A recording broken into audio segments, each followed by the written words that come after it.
พักโชคดีสุขภาพแข็งแรงนะครับอย่าได้เจ็บอย่าได้ไข้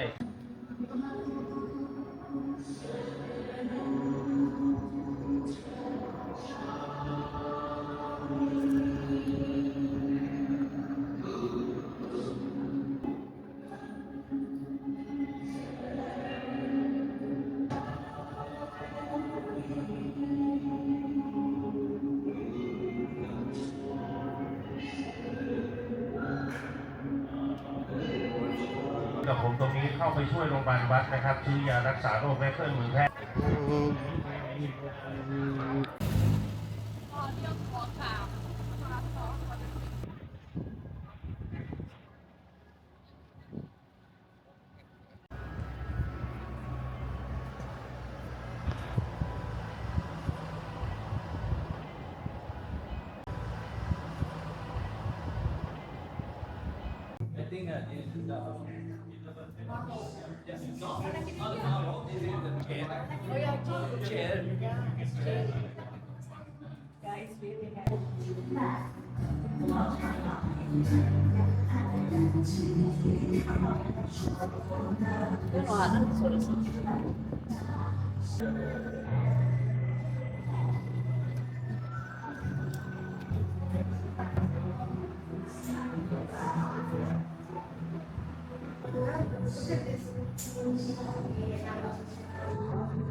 Sácate los zapatos y ponlos en el estante de abajo.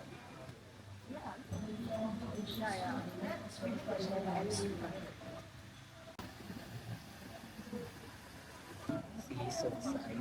ทำให้มีศรัทธามั่นคงเป็นผู้มีมีสัมมาคารวะเป็นผู้มีดวง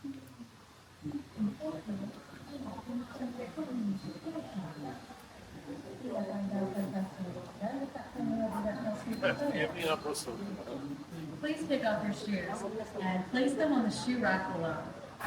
신발을 벗고 아래 신발장에 놓아주세요.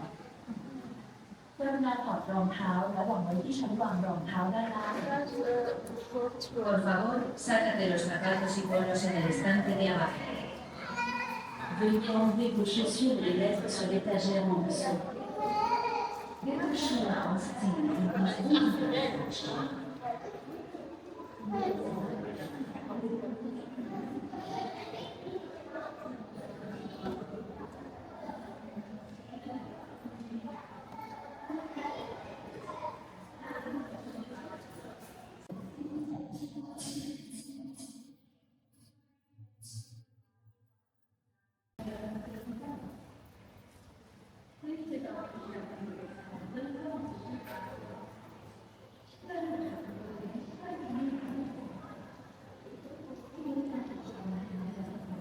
เชิญคนไทยทุกท่านเลยนะคะสามารถเข้าไปกราบไหว้ทานข้าวพระประธานในโรงสิ่งเงินหรือเป็นสิ่งที่ได้นะคะภายในโรงก็จะดำเนินขอความกรุณาในท่านนั่งลงตลอดเวลาที่สักการบูชาที่หลังพระบรมราชาธิราชขอให้ทุกท่าน For our church, everyone has no reason to be alive, and for all cares making the one.